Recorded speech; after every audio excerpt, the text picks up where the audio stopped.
បាទសូមគោរពជម្រាបសួរទូរទស្សនិកជនជាទីមេត្រីសូមស្វាគមន៍មកកាន់កិច្ចពិភាក្សាពិសេសរបស់ទូរទស្សន៍ BTV ទូរទស្សនិកជនថ្ងៃនេះកិច្ចពិភាក្សារបស់យើងនឹងលើកឡើងប្រធានបទពាក់ព័ន្ធទៅនឹងការអនុវត្តច្បាប់កាតព្វកិច្ចយោធារបស់រាជរដ្ឋាភិបាលដោយទូរទស្សនិកជនបានជ្រាបហើយកាលពីថ្ងៃទី23ខែឧសភាកន្លងទៅព្រះរាជក្រមបានចេញជាផ្លូវការឲ្យអនុវត្តច្បាប់កាតព្វកិច្ចយោធានេះហើយដែលច្បាប់នោះមានចំនួន8ជំពូកនិង20មាត្រានៅក្នុងច្បាប់បានកំណត់ច្បាស់ចំពោះប្រជាពលរដ្ឋដែលមានវ័យពី18ដល់25ឆ្នាំនឹងជាប់កាតព្វកិច្ចយោធាតកតទៅនឹងនីតិវិធីនៃការអនុវត្តរាជរដ្ឋាភិបាលក្រសួងការពារជាតិនឹងចេញសេចក្តីប្រកាសឬសេចក្តីជូនដំណឹងជាបន្តទៀតលម្អិតពាក់ព័ន្ធនឹងរឿងនេះដើម្បីជូនទៅដល់យុវជនក៏ដូចជាបងប្អូនប្រជាពលរដ្ឋបានឆ្វេងយល់តកតទៅនឹងច្បាប់នេះប៉ុន្តែពាក់ព័ន្ធនឹងប្រធានបទថ្ងៃនេះយើងមានយុវជនចំនួន2រូបជាពិសេសជាយុវជនដែលជាប់កាតព្វកិច្ចយោធាតែម្ដងដែលនៅក្នុងវ័យជាប់កាតព្វកិច្ចយោធាពួកគាត់បានចូលរួមមកចែករំលែកពីការចូលរួមនៅក្នុងការអនុវត្តកាតព្វកិច្ចយោធានេះតើមានអត្ថន័យយ៉ាងម៉េចខ្លះសម្រាប់ពួកគាត់មានមោទនភាពទេនៅក្នុងកលៈទេសៈនេះដែលពួកគាត់អាចជាប់ក្នុងកាតព្វកិច្ចយោធាតែម្ដងយើងឃើញថាបងប្អូនប្រជាពលរដ្ឋតាមប្រសាសន៍របស់អាដាមទាសីហាឧបនាយករដ្ឋមន្ត្រីក្រសួងការពារជាតិបានបញ្ជាក់ឲ្យថាចាប់តាំងពីការដាក់ឲ្យអនុវត្តច្បាប់កាតព្វកិច្ចយោធានេះតែប្រមាណថ្ងៃកន្លងផុតទៅមានប្រជាពលរដ្ឋក៏ដូចជាមន្ត្រីនៅក្នុងជួររដ្ឋាភិបាលជាច្រើនបានបញ្ជូនឈ្មោះបទធីតារបស់ខ្លួនមកចូលរួមកាតព្វកិច្ចយោធាដែលមានចំនួនជាង10000នាក់រួចទៅហើយប៉ុន្តែជារួមតែម្ដងជាទស្សនៈការមើលឃើញនិងការចាប់អារម្មណ៍របស់យុវជនយ៉ាងណានោះយើងនឹងជួបជាមួយនឹងយុវជនរបស់យើងចំនួន2រូបទី1គឺលោកមូតគឹមរីលោកគឺជាយុវជនសកម្មលើការងារសង្គមជាច្រើននៅក្នុងប្រទេសកម្ពុជាដែលបងប្អូនទូទៅជនមួយចំនួនបានធ្លាប់ជួបហើយធ្លាប់ស្ដាប់និងមើលការលើកឡើងរបស់លោកតាមរយៈកិច្ចសម្ភាសន៍របស់ BTV ខ្លះហើយមួយទៀតគឺលោកអ៊ុនថារិតលោកគឺជានិស្សិតសិក្សាជំនាញវិទ្យាសាស្ត្រនយោបាយលោកក៏ជាយុវជនដែលកំពុងតែជាប់នៅក្នុងកាតព្វកិច្ចយោធាដែរលោកនឹងលើកឡើងពីចំណាប់អារម្មណ៍និងការបដិញ្ញាចិត្តរបស់ខ្លួននៅក្នុងការចូលរួមអនុវត្តច្បាប់កាតព្វកិច្ចយោធានេះផងដែរដូច្នេះជាបឋមសូមជម្រាបសួរវាគ្មិនរបស់យើងសិនបាទជម្រាបសួរបាទសូមអរគុណគឹមរីនិងថារិតដែលបានឆ្លៀតពេលមកមានញឹកពីការសិក្សានិងការងារដើម្បីចូលរួមចែករំលែកការមើលឃើញនិងការបដិញ្ញាចិត្តរបស់ខ្លួនចូលរួមអនុវត្តច្បាប់កាតព្វកិច្ចយោធានេះជាបឋមខ្ញុំមិនទៅណាវែងឆ្ងាយទេដោយសារថាការអនុវត្តច្បាប់កាតព្វកិច្ចយោធានេះទាំងរាជរដ្ឋាភិបាលប្រមុខរាជរដ្ឋាភិបាលក្តីទាំងក្រសួងការពារជាតិក្តីបានចេញបកស្រាយបញ្យលច្រើនហើយពាក់ព័ន្ធទៅនឹងកាតព្វកិច្ចនេះបាទថាមានអត្ថន័យបែបណាខ្លះនៅក្នុងគោលដៅអីខ្លះនោះគឺយើងបានឆ្វេងយល់បានទទួលព័ត៌មានច្រើនប៉ុន្តែជារួមខ្ញុំសូមជូនសំណួរទៅគឹមរីដើម្បីគឹមរីអាចលើកឡើងពីការមើលឃើញនិងការបង្ហាញពីមោទនភាពចំពោះក្នុងនាមជាយុវជនជាពលរដ្ឋមួយរូបដែលកម្ពុជារបស់យើងបានដាក់ឲ្យអនុវត្តជាផ្លូវការច្បាប់កាតព្វកិច្ចយោធានេះដើម្បីជាខឿនការពារជាតិការពារប្រជាជននិងជាការយកចិត្តទុកដាក់មួយរបស់រដ្ឋាភិបាលលើការពង្រឹងទៅលើសុខភាពនិងការបណ្ដុះបណ្ដាលធនធានមនុស្សរបស់យុវជនកម្ពុជាយើងតែម្ដងសូមជូនគឹមរីបាទជាបឋមសូមគោរពជម្រាបសួរបងប្អូនទស្សនិកជនទាំងក្នុងនិងក្រៅប្រទេសហើយក៏ដូចជាសូមអរគុណបងតារាក៏ដូចជាស្ថានីយ៍ទូរទស្សន៍ BTV ដែលបានអញ្ជើញខ្ញុំបាទមកកម្មវិធីថ្ងៃនេះបាទហើយខ្ញុំបាទឈ្មោះម៉ូតគឹមរីហើយក៏ជាយុវជនសកម្មមួយក្នុងវិស័យសង្គមបាទដែលយើងធ្លាប់ធ្វើការងារកន្លងមកចំពោះទស្សនៈខ្ញុំជុំវិញការអនុវត្តកាតព្វកិច្ចយោធាដែលត្រូវបានដាក់ចេញដោយប្រមុខរាជរដ្ឋាភិបាលក្នុងពេលថ្មីនេះយើងឃើញថាជាពេលវេលាមួយដែលសមស្របមែនទែននិងចាំបាច់មែនទែនហើយពិតជាត្រូវចំនឹងស្ថានភាពដែលប្រទេសកម្ពុជារបស់យើងនឹងគឺកំពុងតែទទួលរងនឹងការឈ្លានពានក៏ដូចជារំលោភបំពានពីបណ្ដាប្រទេសជិតខាងដូចជាប្រទេសយើងនិយាយចំទៅប្រទេសថៃបាទដែលយើងហៅថាប្រទេសសៀមនឹងឯងបាទអញ្ចឹងតាក់ទងជាមួយនឹងច្បាប់កាតព្វកិច្ចយោធានេះយើងមានតាំងពីឆ្នាំ2006មកម្លេះដែលប្រមុខរាជរដ្ឋាភិបាលគឺរៀបចំឲ្យមានជាធរមានប៉ុន្តែយើងទើបតែរៀបចំនឹងកែសម្រួលហើយដាក់ឲ្យអនុវត្តនៅពេលថ្មីនេះបាទគឺថ្ងៃទី23ខែឧសភាកន្លងទៅនេះបាទដែលមានការគ្រប់គ្រងយ៉ាងពេញទំហឹងពីសំណាក់ប្រមុខរាជរដ្ឋាភិបាលដូចជាតំណាងវិស័យពាក់ព័ន្ធទាំងអស់ក៏ដូចជាគណៈបកនយោបាយទាំងអស់គឺ មានការគ្រប់គ្រងមែនទែនសម្រាប់ការដាក់ចេញឲ្យអនុវត្តនៅពេលនេះបាទហើយតកតងទៅនឹងប្រវត្តិនៃការពារបូរណភាពទឹកដីរបស់កម្ពុជានេះយើងឃើញថាមិនមែនមានទៅតែឥឡូវទេគឺមានយូរហើយតាំងពីបរមរានមកម្លេះបាទយើងឃើញគ្រប់សម័យកាលប្រជាជនកម្ពុជាក៏ដូចជាយុវជនគឺជាកម្លាំងស្នូលមួយដើម្បីការពារបូរណភាពទឹកដីនៅពេលដែលមានការឈ្លានពានបាទអញ្ចឹងយើងឃើញហើយថាតាំងពីចំនួនសម្ដេចព្រហ្មកោដ្ឋបាទចំនួនលន់នល់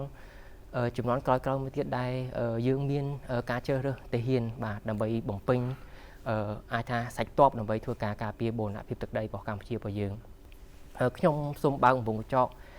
ចំណុចនេះបន្តិចតកតងជាមួយនឹងពីអតីតកាលមកយើងឃើញថាការចូលខ្លួនទៅការពារប្រទេសជាតិរបស់យើងមានបើតាមការសិក្សាស្វែងយល់របស់ខ្ញុំឬក៏តាមការស្រាវជ្រាវរបស់ខ្ញុំគឺមានយូរហើយពីបុរាណគឺយើងមានដូចជាវត្តមួយគឺគេមានស្គរធំដើម្បីទូងស្គរនៅពេលណាដែលមានការឈ្លានពានគឺនៅតាមវត្តនឹងឯងគឺទូងស្គរឲ្យយុវជននៅពេលដែលដឹងថាមានការឈ្លានពានគឺមានតែរត់ជង្គង់សំពះឪពុកម្ដាយចូលសមរភូមិបាទអញ្ចឹងអានេះហើយជាទឹកតាំងប្រវត្តិសាស្ត្រដែលយើងមានកន្លងមកប៉ុន្តែនៅពេលថ្មីនេះគឺជាសម័យទំនើបដែលបរិបទនយោបាយប្រែប្រួលហើយក៏ដូចជាស្ថានភាពសង្គមនយោបាយការរស់នៅគឺប្រែប្រួលយើងរៀបចំឲ្យមានច្បាប់កាតព្វកិច្ចយោធានេះគឺដាក់ឲ្យអនុវត្តស្មើមុខស្មើមាត់គ្នាបាទទាំងមន្ត្រីរាជការក៏ដូចជាប្រជាពលរដ្ឋអ្នករស់ស៊ីធម្មតាគឺយុវជនទាំងអស់គឺត្រូវតែអនុវត្តឲ្យស្មើភាពគ្នាបាទអញ្ចឹងមានតែការគ្រប់គ្រងហើយនឹងការលើកទឹកចិត្តឲ្យយុវជនទាំងអស់គ្នាគឺចូលរួមហើយការចូលរួមនេះគឺតម្រូវឲ្យធ្វើការស្ម័គ្រចិត្តហើយក៏មិនមែនបខំឲ្យយុវជនហ្នឹងគាត់ទៅកាន់កំភ្លើងចូលសមរភូមិទេបាទគឺជាការអនុវត្តទៅតាមគោលនយោបាយមួយដើម្បីធានាបាននៅការការពារខឿនសេដ្ឋកិច្ចខឿនការពារជាតិរបស់យើងនៅពេលណាដែលយុវជនឬក៏ប្រទេសយើងរងការឈ្លានពានពីបរទេសគឺយើងនឹងមានកម្លាំងដើម្បីការពារបូរណភាពទឹកដីពីការឈ្លានពានបាទសូមអរគុណគឹមរីដែលបានលើកឡើងសាវតាសង្ខេបពាក់ព័ន្ធទៅនឹងការដាក់ចេញនៃការអនុវត្តច្បាប់កាតព្វកិច្ចយោធានិងសាវតាមួយចំនួនដែលកម្ពុជារបស់យើងបានធ្លាប់បានអនុវត្តកាតព្វកិច្ចយោធានេះដើម្បីការពារជាតិមាតុភូមិរឿងនេះយើងគិតថាពេលនេះជារឿងថ្មីសម្រាប់បងប្អូនយុវជនចំនួនថ្មីប៉ុន្តែបើយើងមើលប្រវត្តិសាស្ត្រទៅមិនមែនជារឿងថ្មីទេគឺកម្ពុជារបស់យើងក៏ធ្លាប់បានដាក់ចេញច្បាប់កាតព្វកិច្ចនេះយូរហើយតាំងពីឆ្នាំ2006ប៉ុន្តែមិនទាន់ដាក់ឲ្យអនុវត្តគឺយើងមានច្បាប់នេះចាស់ដែរបាទហើយជាសាវតាទៅទៀតគឺដូចគឹមរីបានលើកឡើងគឺយើងមានដើមតងនៅក្នុងការដាក់ឲ្យអនុវត្តជាលក្ខណៈបែបប្រពៃណីរបស់យើងផងដែរជូនទៅថារិទ្ធម្ដងពាក់ព័ន្ធទៅនឹងបន្ទាប់ពីរាជរដ្ឋាភិបាលប្រកាសដាក់ឲ្យអនុវត្តច្បាប់កាតព្វកិច្ចយោធានេះនៅក្នុងនាមជាយុវជនមកដល់ពេលនេះវ័យប្រហែលជា20ឆ្នាំជាងហើយបាទមើលទៅបាទតើបន្ទាប់ពីរាជរដ្ឋាភិបាលដាក់ចេញឲ្យអនុវត្តច្បាប់កាតព្វកិច្ចយោធាស្របពេលដែលថារិទ្ធកំពុងតែសិក្សារៀនសូត្រហើយស្របពេលដែលប្រទេសជាតិកំពុងតែរងនៅការឈ្លានពានពីបច្ចាមិត្តនៅពេលនេះតើថារិទ្ធយល់យ៉ាងម៉េចដែរបន្ទាប់ពីឥឡូវនេះខ្លួនកំពុងតែជាប់កាតព្វកិច្ចយោធាទេបាទសូមអរគុណបងសម្រាប់បានផ្ដល់នៅសំណួរដ៏មានអត្ថន័យមែនតើអញ្ចឹងមុននឹងខ្ញុំចូលដល់ការឆ្លើយសំណួរខ្ញុំបាទសូមជំរាបសួរបងម្ដងទៀតហើយក៏សូមជំរាបសួរដល់បងដូចជាជំរាបសួរទៅទស្សនិកជនទាំងអស់គ្នាអញ្ចឹងខ្ញុំសូមណែនាំខ្លួនខ្ញុំបន្តិចសប្តាហ៍នេះខ្ញុំគឺជានិស្សិតដែលកំពុងតែសិក្សាថ្នាក់បញ្ញាបត្រវិទ្យាសាស្ត្រនយោបាយនិងទំនាក់ទំនងអន្តរជាតិហើយថ្ងៃនេះហើយសប្តាហ៍នេះគឺកំពុងតែរៀននៅឆ្នាំទី2ហើយខ្ញុំកំពុងតែតាមដានយ៉ាងលម្អិតមែនទែនពាក់ព័ន្ធជាមួយនឹងការអនុវត្តនៅច្បាប់កាតព្វកិច្ចយោធាអញ្ចឹងនៅពេលដែលខ្ញុំបានឮដំបូងបើសិនជានិយាយពីចំណាប់អារម្មណ៍ខ្ញុំតែម្ដងគឺខ្ញុំមានការភ័យព្រួយមែនទែនព្រោះអីខ្ញុំចង់បញ្ជាក់ទៅបងថានៅពេលដែលយើងនៅក្នុងជីវភាពប្រចាំថ្ងៃសប្តាហ៍នេះគឺយើងចង់ដេកក្រោកម៉ោងប្រហែលក៏បានដែរយើងចង់ក្រោកម៉ោង7ម៉ោង8គឺស្រាច់តែយើងចង់ក្រោកទេក៏ប៉ុន្តែនៅពេលដែលយើងចូលបំពេញកាតព្វកិច្ចយោធាយើងមិនអាចធ្វើបែបហ្នឹងទៀតទេគឺយើងត្រូវតែគ្រប់ទៅតាមបទបញ្ញត្តិរបស់យោធាដែលមានចែងឧទាហរណ៍ថាគឺយើងត្រូវតែក្រោកម៉ោង5ហាត់ប្រាណឬក៏ត្រូវហាត់ពុតធ្វើម៉េចឲ្យយើងកាយយើងរឹងមាំអញ្ចឹងនេះវាគឺជាការផ្លាស់ប្ដូរមួយយ៉ាងធំសម្រាប់ជីវិតរបស់ខ្ញុំអញ្ចឹងជាពិសេសសប្តាហ៍នេះខ្ញុំពិតជាទទួលស្គាល់ខ្លួនឯងថាខ្ញុំកំពុងតែលើសគីឡូអញ្ចឹងវាពិតជាពិបាកមែនទែននៅក្នុងការផ្លាស់ប្ដូររបត់ពី ដេកម៉ោង8ឲ្យខប់ម៉ោង5ដើម្បីហាត់នេះគឺជាអ្វីដែលខ្ញុំឮដំបូងគឺខ្ញុំមានការភ័យព្រួយបារម្ភមែនទែនគឺតាំងពីសម្ដេចមហាបវរធិបតីគាត់លើកតាំងពីឆ្នាំ2025មកម្លេះអញ្ចឹងនៅពេលដែលខ្ញុំលើកគឺខ្ញុំភ័យព្រួយបារម្ភរហូតដល់ឆ្នាំ2026នេះគឺជាចំណាប់អារម្មណ៍ខ្ញុំដំបូងក៏ប៉ុន្តែខ្ញុំសូមគូរំលឹកបញ្ជាក់ផងដែរថានៅក្នុងនាមខ្ញុំជាអ្នកសិក្សារៀនសូត្រខ្ញុំមិនអាចគេហៅថាយកអារម្មណ៍របស់យើងដែលភ័យខ្លាចភ័យព្រួយបារម្ភទាំងអស់នេះយកមកដាក់នៅមុខទេអញ្ចឹងនៅពេលដែលខ្ញុំបានទាំងអស់នេះហើយខ្ញុំក៏ចាប់ផ្ដើមទៅតាមដានទៅមើលព្រឹត្តិការណ៍អន្តរជាតិក៏ដូចជាព្រឹត្តិការណ៍នៅក្នុងអំឡុងនៃចំនួនសង្គ្រាមកម្ពុជាថៃយើងដឹងស្រាប់ហើយថាបរិបទសពថ្ងៃនេះគឺថៃកំពុងតែចិញ្ចឹមចិត្តមហិច្ឆតាយ៉ាងធំមែនទែនដើម្បីធ្វើការឈ្លានពានមកលើប្រទេសកម្ពុជាអញ្ចឹងសួរថានៅក្នុងនាមយើងជាយុវជនតើយើងអាចធ្វើអីបានខ្លះសម្រាប់សង្គមជាតិបើសិនជាយើងយកអាចិត្តខ្លាចចិត្តភ័យនេះយកមកដាក់មុខវានឹងមិនអាចនឹងជួយជាតិបានទេអញ្ចឹងបរិបទនៃចំនួនសង្គ្រាមកម្ពុជាថៃគឺទាមទារឲ្យយុវជនយើងត្រូវតែចូលរួមទាំងអស់គ្នាព្រោះអីវាគឺជារឿងសំខាន់មែនទែនអញ្ចឹងយុវជនគឺជាសរសៃគឺជាសសរទ្រូងយ៉ាងសំខាន់នៅក្នុងការជួយជាតិទាំងផ្នែកនៅក្នុងការពារអធិបតេយ្យភាពមិនថានៅក្នុងការការពារអធិបតេយ្យភាពទេសូម្បីតែនៅក្នុងបច្ចុប្បន្ននេះកត្តាដែលជួយឲ្យសេដ្ឋកិច្ចជាតិយើងខ្លាំងក៏វាកាត់ចេញអំពីយុវជនដែរនេះគឺជារឿងមួយដ៏មានសារៈសំខាន់មែនទែននៅក្នុងការដែលយើងចូលរួមនៅបំពេញកាតព្វកិច្ចយោធាហើយយើងមើលទៅលើកត្តាប្រវត្តិសាស្ត្រយើងវិញយើងឃើញថាគ្រប់សម័យកាលណាក៏ដោយគឺត្រូវតែមានយោធាជាចាំបាច់តាំងពីសម័យអង្គរប្រទេសកម្ពុជាយើងអាចខ្លាំងអាចខ្លាយជាមហាអំណាចបានក៏ត្រូវតែមានកងទ័ពខ្លាំងយោធាខ្លាំង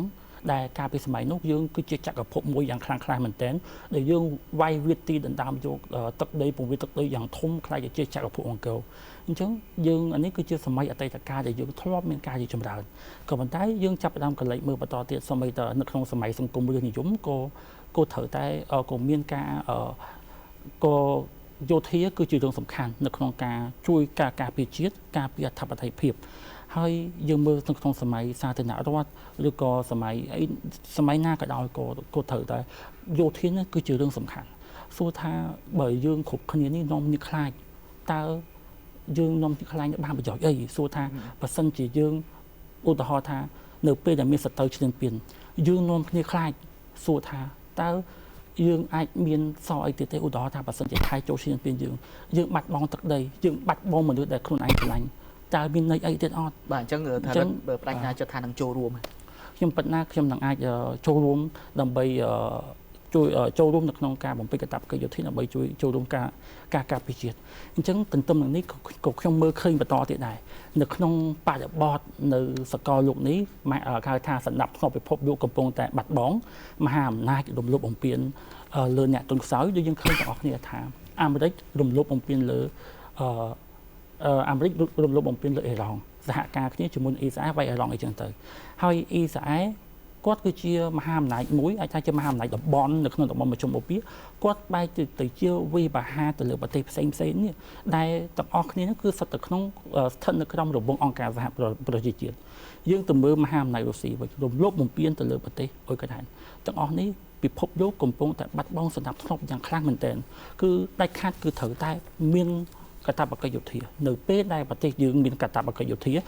នោះយើងនឹងមានកងទ័ពបំរុងកាលណាយើងមានកងទ័ពបំរុងច្រើននោះនឹងមិនអាចធ្វើឲ្យប្រទេសណាមកអាចឈ្លានពានយើងបានទេនេះគឺជាបរិបទនៃសកលលោកក៏ប៉ុន្តែយើងចាប់ផ្ដើមកលេចមកមើលបរិបទនៅក្នុងតំបន់អាស៊ីអាគ្នេយ៍យើងវិញយើងឃើញថាសង្ហបុរីដែលជាប្រទេសដែលយើងនៅគៀកយើងមែនទែនប្រទេសទូចតើហេតុអីបានជាសង្ហបុរីមិនដែលមាននរណាអាចឈ្លានពានដែលគេតែងតែរហស្សនាមថាសង្ហបុរីនេះគឺជាបង្គីពលតែហេតុអីបានជាសង្ហបុរីជាបង្គីពលដែលប្រទេសណាក៏មិនអាចឈ្លានពានដែរគឺដោយសារតែសង្ហបុរីទី1យើងមើលឃើញថាគេមានកងទ័ពខ្លាំងគេមានកាតព្វកិច្ចយោធាចឹងបានន័យថាប្រជាជនគេម្នាក់គឺជាយោធាម្នាក់អញ្ចឹងនៅពេលណាដែលប្រជាជនគេម្នាក់គឺជាយោធាម្នាក់គឺស្ទើរតែគ្មានប្រទេសណាដែលអាចឈ្លានពានទេម៉ាឡេស៊ីក៏មិនហ៊ានឈ្លានពានសង្ហបុរីឥណ្ឌូនេស៊ីក៏មិនហ៊ានឈ្លានពានសង្ហបុរីដែលជាប្រទេសតូចហ្នឹងដែលគេស្ទើរតែប្រើកម្លាំងមកកញ្ចិចតែបន្តិចហ្នឹងគឺសង្ហបុរីគឺនឹងដាច់ភឹងតែម្ដងក៏ប៉ុន្តែសង្ហបុរីខំប្រឹងប្រែងនៅក្នុងការអភិវឌ្ឍតាមវិស័យសេដ្ឋកិច្ចវិស័យយោធាហើយក៏បានជួយជំរុញឲ្យមានកាតព្វកិច្ចយោធាច្រើនដែរអញ្ចឹងខ្ញុំចង់រំលឹកបញ្ជាក់បន្តិច នៅពេលណាដែលប្រជាជនម្នាក់ជាយោធាម្នាក់នោះនឹងធ្វើឲ្យជាតិមានកងទ័ពបំរុងច្រើនធ្វើឲ្យអ្នកណាក៏មិនអាចឈ្នះពីសង្ហបុរីបានដែរទន្ទឹមនឹងខ្ញុំសូមគូរំលឹកបីយ៉ាងតិចតែហេតុអីបានជាមើលឃើញថាសង្ហបុរីជាប្រទេសតូចតែអត់មានណាគេហ៊ានឈ្លានពានគឺដោយសារតែសង្ហបុរីធ្វើឲ្យខ្លួនឯងខ្លាចទៅជាផលប្រយោជន៍មហាអំណាចដែលមហាអំណាចទាំងអស់គ្មាននរណាមួយគេហៅថាអាចឈ្លានពានលើសង្ហបុរីបានទេព្រោះអីមហាអំណាចផលប្រយោជន៍មហាអំណាចគឺនៅសង្ហបុរីអញ្ចឹងនៅពេលដែលប៉ះផលប្រយោជន៍មហាអំណាចនោះមហាអំណាចនឹងចូលរួមនៅក្នុងការការពារសង្ហបុរីទៀតនេះគឺដែលយើងមើលឃើញទៅលើសង្ហបុរីគឺជាប្រទេសខ្លាំងមានកាតព្វកិច្ចយោធាយើងមើលបន្តទៀតនៅកូរ៉េខាងត្បូងក៏មានគេហៅថាការបំពេញកាតព្វកិច្ចយោធាយ៉ាងខ្លាំងក្លាមែនទែនគឺយើងឃើញថាមានសកម្មមែនទែនទៅលើកូរ៉េខាងត្បូងព្រោះអីគឺដើម្បីទប់ទល់ជាមួយនឹងគេហៅថាបដិបត្តិនៅពេលដែលកូរ៉េខាងជើងឈ្លានពានមកលើប្រទេសកូរ៉េខាងត្បូងជើងគឺត្រូវតែមានកាតព្វកិច្ចយោធាទាំងអស់យើងមើលឃើញថានៅបដិបត្តិនៅក្នុងអាស៊ាននេះស្ទើរតែគ្រប់ប្រទេសទាំងអស់ហើយសូម្បីតែវៀតណាមក៏មានកាតព្វកិច្ចយោធាយើងមើលប្រទេសឡាវក៏មានកាតព្វកិច្ចយោធាហើយយើងមើលទៅមើលប្រទេសថៃដែលជាប្រទេសគូបដិបត្តិដែលគូប្រទេសឈ្លានពានយើងនេះក៏គេមានកាតព្វកិច្ចយោធាដែរតើពេលណាដែលកម្ពុជាត្រូវតែមានកាតព្វកិច្ចយោធាគឺពេលហ្នឹងហើយគឺកម្ពុជាត្រូវតែមានកាតព្វកិច្ចយោធាដើម្បីការពារអធិបតេយ្យភាពយើងគឺកាត់ចេញពីយុវជនយើងត្រូវតែចូលរួមបំពេញកាតព្វកិច្ចយោធានៅពេលណាដែលយើងអាចបំពេញកាតព្វកិច្ចយោធាគឺស្មើនឹងយើងចូលរួមក្នុងការជួយជាតិនៅពេលណាដែលជាតិមានកងទ័ពបំរុងច្រើននោះនឹងធ្វើឲ្យប្រទេសគ្មានប្រទេសណាដែលអាចហ៊ានឈ្លានពានយើងទេហើយខ្ញុំសូមគូរំលឹកបញ្ជាក់ផងដែរថាទន្ទឹមនឹងយើងមើលទៅលើបរិបទសកលលោកក៏យើងត្រូវតែរំពឹងមើលយើងមើលទៅលើទ្រឹស្ដីអ្នកប្រាជ្ញមួយចំនួនផងដែរដែលគេលើកពាក់ព័ន្ធជាមួយនឹងការចូលរួមរបស់ពលរដ្ឋដែលយើងមើលឃើញថាសម្បីតែទស្សនៈរបស់អ្នកប្រាជ្ញធំហោបចនឡុកសង្សារ៉ូសូដែលខ្ញុំមើលទៅគេថារដ្ឋគឺមានកាតព្វកិច្ចការពារសន្តិសុខហើយការពារសិទ្ធិរស់រានរបស់ប្រជាពលរដ្ឋអញ្ចឹងនៅពេលណាដែលរដ្ឋជួយប្រជាជនបែបហ្នឹងអញ្ចឹងប្រជាជនក៏ត្រូវតែមានកាតព្វកិច្ចតបស្នងដើម្បីជួយជាតិដែរអញ្ចឹងយុវជនយើងក៏ត្រូវតែមានកាតព្វកិច្ចនៅក្នុងការជួយជាតិនេះគឺបើសិនជាយើងមើលកលេចទៅមើលទស្សនៈរបស់អ្នកប្រាជ្ញដែលគាត់លើកឡើងមកហ្នឹងហើយខ្ញុំសូមលើកទស្សនៈអ្នកប្រាជ្ញមួយទៀតគឺពាក់ព័ន្ធជាមួយនឹងទស្សនៈប្រកបនិយមនៅក្នុងទំនាក់ទំនងអន្តរជាតិគឺមានឈ្មោះថានីកូឡូម៉ាឆាវ៉ាលីហើយនឹងក៏ដូចជាលោកអ្នកប្រាជ្ញមួយទៀតឈ្មោះថាហានម៉ូកូថៅដែលគាត់គឺជាអ្នកប្រាជ្ញដែលលើកឡើងពាក់ព័ន្ធជាមួយនឹងលើកទស្សនៈមកស្តីងគ្នាដែរគេថាកងទ័ពល្អបំផុតគឺជាកងទ័ពដែលកាត់ចេញពីប្រជាជនខ្លួនឯងអញ្ចឹងនៅពេលណាដែលកងទ័ពកាត់ចេញពីប្រជាជនខ្លួនឯងនោះនឹងមានចិត្តមហិច្ឆតាដើម្បីការពារជាតិចុះបើយើងទៅពឹងផ្អែកទៅលើប្រទេសដទៃចាំប្រទេសដទៃការពារខ្លួនយើងចាំប្រទេសដទៃមកការពារខ្លួនគេនឹងមិនអាចការពារយើងទេព្រោះអីតើប្រទេសយើងមានផលប្រយោជន៍អញ្ចឹងនៅក្នុងបដិបត្តិដែលមហាអំណាចរំលោភបំពានទៅលើប្រទេសទុនខ្សោយនេះគឺដាច់ខាតគឺត្រូវតែពលរដ្ឋរបស់ខ្លួនឯងគឺជាកងទ័ពនៅពេលដែលពលរដ្ឋខ្លួនឯងជាកងទ័ពនោះគឺជារឿងល្អប្រសើរចឹងឧទាហរណ៍ថានៅយើងមើលបដិបត្តិខាងក្រៅគឺឃើញថាមានប្រទេសខ្លះគឺជួទៅហ៊ានបរទេសមកការពារខ្លួនឯងសុខថាគេមានចិត្តអត់គេមានចិត្តក្នុងការជួយជាតិយើងទេអត់ទេតើតើប្រជាជនយើងទៅធ្វើឲ្យគេហៅថាតើតើប្រជាជនយើងយុវជនយើងទៅនឹងមានមនសិការនៅក្នុងការជួយជាតិយើងនេះគឺជាចំណុចមួយដ៏សំខាន់មែនទែននេះបើសិនជាយើងមើលទៅលើបដិបត្តិនៃទិសដីរបស់អ្នកប្រាជ្ញធំក៏លេចមកមើលមកលើច្បាប់ធម្មនុញ្ញរបស់ប្រទេសខ្មែរយើងមើលឃើញថារដ្ឋធម្មនុញ្ញនៃប្រទេសជាតិកម្ពុជាយើងក៏បានចែងផងដែរពាក់ព័ន្ធជាមួយនឹងប្រជាពលរដ្ឋគឺត្រូវតែមានកាតព្វកិច្ចនៅក្នុងការការពារជាតិអញ្ចឹងនៅពេលណាដែលប្រទេសជាតិយើងមានការឈានពានពីប្រទេសខាងក្រៅគឺប្រជាជនទាំងអស់យុវជនទាំងអស់គឺត្រូវតែមានកាតព្វកិច្ចយោធានេះគឺយោងតាមទស្សនៈរបស់អ្នកប្រាជ្ញយោងទៅតាមរដ្ឋធម្មនុញ្ញដែលជាច្បាប់កម្ពុជានៅប្រទេសជាតិយោងទៅតាមបដិបត្តិសកលដែលកំពុងតែបាត់បង់សណ្ដាប់ធ្នាប់ធ្វើឲ្យខ្ញុំនេះមើលឃើញទៅរៀនសូត្រទៅធ្វើឲ្យខ្ញុំចាប់ផ្ដើមកែប្រែពីភាពភ័យខ្លាចដែលខ្លាចស្លាប់ខ្លាចរងរបួសខ្ជិលក្រោកដើម្បីហាត់ពុតរាងកាយឲ្យរឹងមាំមកខ្លាចជាយុវជនម្នាក់ដែលគិតថាកាតព្វកិច្ចយោធាគឺជារឿងមួយចាំបាច់ណាស់ដែលយើងត្រូវតែចូលរួមទាំងអស់គ្នានៅក្នុងការការពារដែលអធិបតេយ្យភាព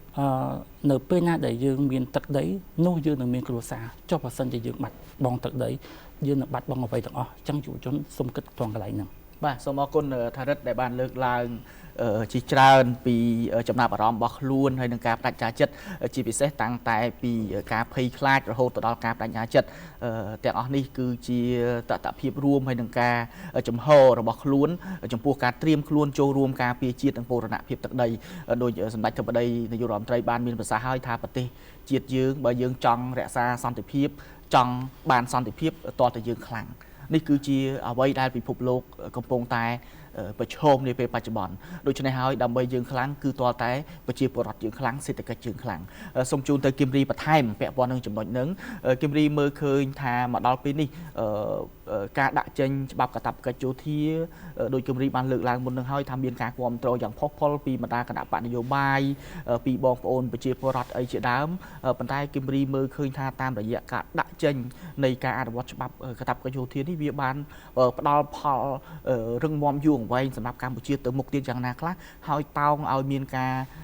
យកចិត្តទុកដាក់គិតគូរពីរាជរដ្ឋាភិបាលចំពោះបងប្អូនប្រជាពលរដ្ឋឲ្យគាត់អាចចូលរួមកាតព្វកិច្ចនេះបានដោយរលូនឬមួយក៏ដោយប្រសិទ្ធភាពនៅពេលខាងមុខយ៉ាងម៉េចខ្លះបាទអរគុណបងតារាសម្រាប់អត្ថប្រយោជន៍របស់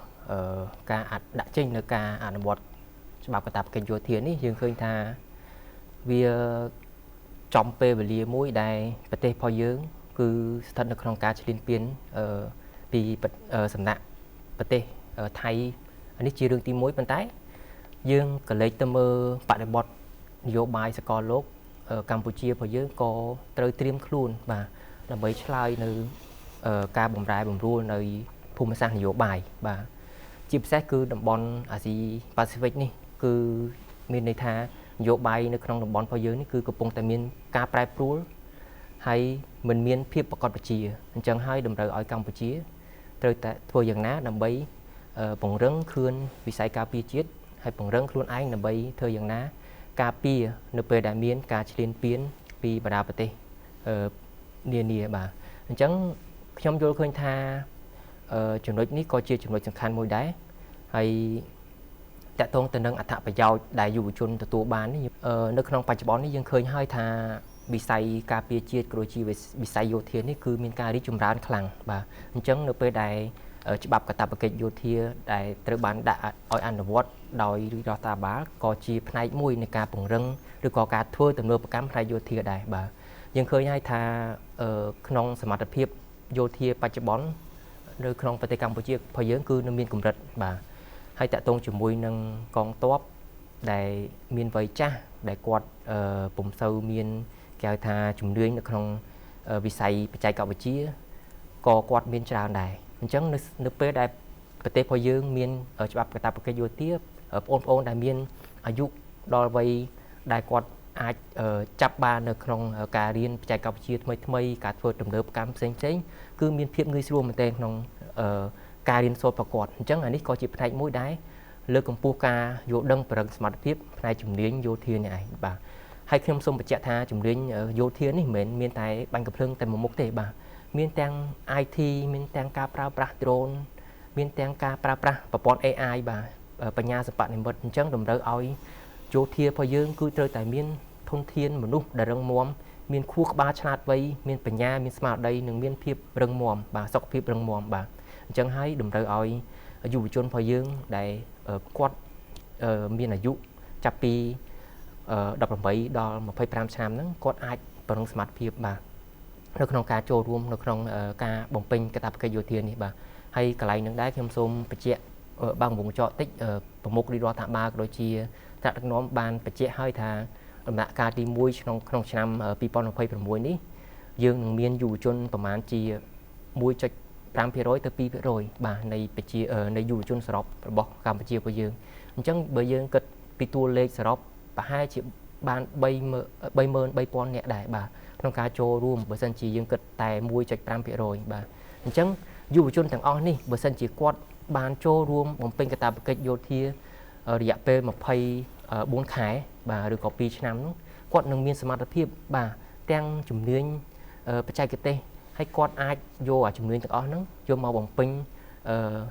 នៅអនុវត្តនៅពេលដែលគាត់ចប់កាតព្វកិច្ចយោធាហើយនៅពេលដែលប្រទេសរបស់យើងត្រូវការកម្លាំងយោធា គាត់អាចទៅចូលរួមបានបាទអញ្ចឹងគាត់អាចបន្តក្របខ័ណ្ឌយោធាក៏បាន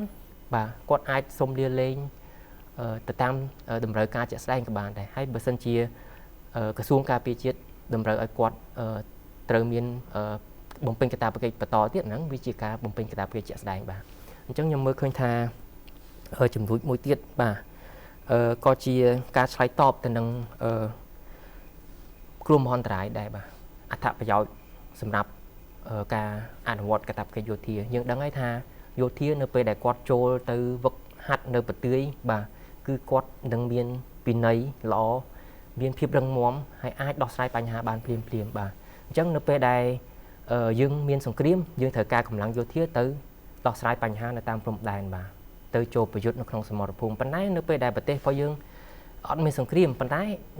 មានគ្រោះមហន្តរាយផ្សេងក៏ត្រូវការកម្លាំងពួកគាត់ដើម្បីជួយប្រជាពលរដ្ឋដែរបាទអានេះក៏ជាផ្នែកមួយនៃអត្ថប្រយោជន៍ដើម្បីឲ្យយើងអាចឆ្លើយតបទៅនឹងគ្រោះមហន្តរាយផ្សេងទៅតាមភាពជាក់ស្ដែងបាទព្រោះគ្រោះមហន្តរាយធម្មជាតិដូចជារាំងស្ងួតទឹកជំនន់វាអាចកើតឡើងអាចថាជាប្រពៃណីបាទក្នុងរយៈពេល10ឆ្នាំអញ្ចឹងវាមានការវិវត្តរបស់វាអញ្ចឹងប៉ុន្តែបើសិនជាសង្គ្រាមវិញគឺអាហ្នឹងយើងមិនអាចកំណត់បានទេវាអាច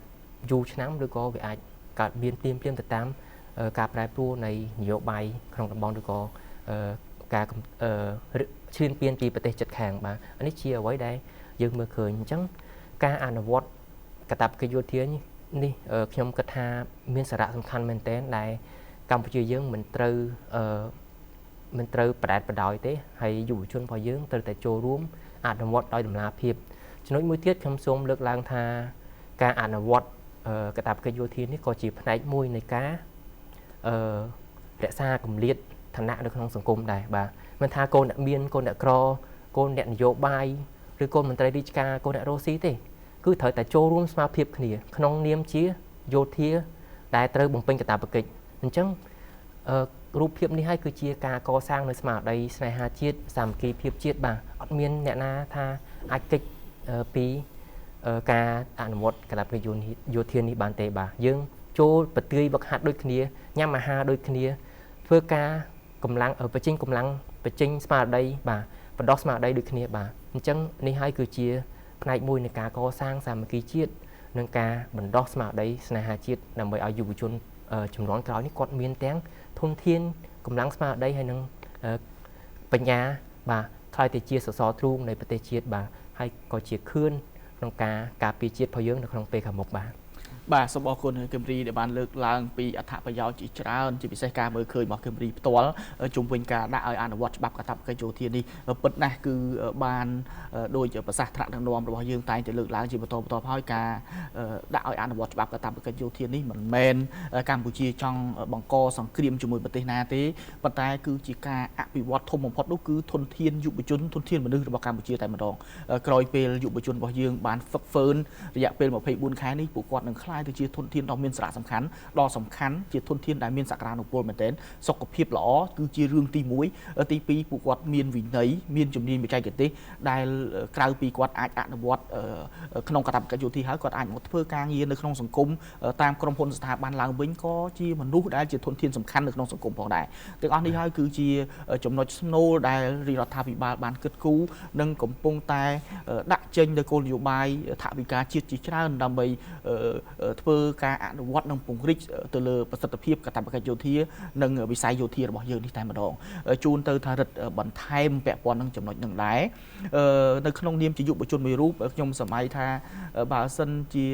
យើងមកដល់ចំណុចនេះយើងបានខ្លាយទៅជាមនុស្សម្នាក់ដែលជាប់កាតព្វកិច្ចយោធាមែនប៉ុន្តែយើងបានខ្លាយទៅជាខឿនការពារជាតិមួយរូបទាំងដែលយើងនៅក្នុងវ័យសំរុំបែបនេះនៅក្នុងនាមជាយុវជនថារិទ្ធមានការបដិញ្ញាចិត្តក៏ដូចជាមោទនភាពចំពោះខ្លួនឯងយ៉ាងម៉េចខ្លះដែលបានចូលរួមអនុវត្តកាតព្វកិច្ចយោធានេះហើយជាការបដិញ្ញាចិត្តទៅមុខនិងចូលរួមអនុវត្តយ៉ាងម៉េចខ្លះចំពោះការអនុវត្តកាតព្វកិច្ចយោធានេះបាទសូមអរគុណបងម្ដងទៀតបាទអញ្ចឹងសំណួរដែលបងសួរបន្តមកទៀតនេះគឺជាសំណួរមួយដ៏មានសារៈសំខាន់ខ្លាំងមែនទែនចំពោះការអនុវត្តនៅកាតព្វកិច្ចយោធាអញ្ចឹងយើងទាំងអស់គ្នាថាការអនុវត្តនៅច្បាប់កាតព្វកិច្ចយោធានេះគឺជារឿងមួយដ៏មានសារៈសំខាន់ខ្លាំងណាស់អញ្ចឹងបើសិនជាយើងមុននឹងយើងចូលទៅបំពេញកាតព្វកិច្ចយោធា លុះត្រាណាតែយើងដឹងអំពីផលប្រយោជន៍នៃកតាបកិច្ចយោធាជំនុំសិនតើនៅពេលដែលយើងចូលទៅបំពេញកតាបកិច្ចយោធាហ្នឹងតើវានឹងផ្ដល់នៅផលប្រយោជន៍អ្វីខ្លះសម្រាប់ខ្លួនឯងសង្គមជាតិនិងគ្រួសារអញ្ចឹងយើងទន្ទឹមនឹងខ្ញុំមុននឹងខ្ញុំធ្វើការបកស្រាយពាក់ព័ន្ធជាមួយនឹងផលប្រយោជន៍រហូតទៅដល់ឈានចូលដល់ខ្ញុំនឹងសម្រេចចិត្តនឹងចូលបំពេញកតាបកិច្ចយោធាខ្ញុំសូមគូរំលឹកបញ្ជាក់ទៅបងក៏ដូចជាបញ្ជាក់ទៅទស្សនិកជនទាំងអស់គ្នាផងដែរថានៅក្នុងបរិបទនៃពេលនេះបរិបទដែលកំពុងតែមានការតានតឹងគ្នារវាងកម្ពុជានិងថៃទាំងនៅតាមបណ្ដោយព្រំដែនដីគោក៏ដូចជាតាមបណ្ដោយនៅព្រំដែនទឹកគឺពិតជារឿងមួយដ៏មានសារៈសំខាន់ដែលយើងត្រូវតែតាមដាននិងយកចិត្តទុកដាក់ឲ្យមែនទែនព្រោះអីយើងត្រូវចាំថាដើម្បីអាចការពារប្រទេសកម្ពុជាយើងអំពីការឈ្លានពានអំពីសំណាក់ប្រទេសខាងក្រៅបានយើងអាចនិយាយបានថាចេះយើងសូមកុំទុកចិត្តអ្នកចិត្តខាងគេមិនដែលចង់ឲ្យយើងល្អទេសូម្បីតែនៅក្នុងបរិបទនៃយើងរស់នៅក្នុងគ្រួសារនៅក្នុងភូមិមួយសូម្បីតែយើងរស់នៅផ្ទះចិត្តខាងរបងគ្នាហ្នឹងគឺថាគេមិនដែលចង់ឲ្យយើងល្អទេគឺគេឃើញផលប្រយោជន៍អញ្ចឹងនៅក្នុងទំនាក់ទំនងអន្តរជាតិយើងទាំងស្រាប់ថាតើតែមានផលប្រយោជន៍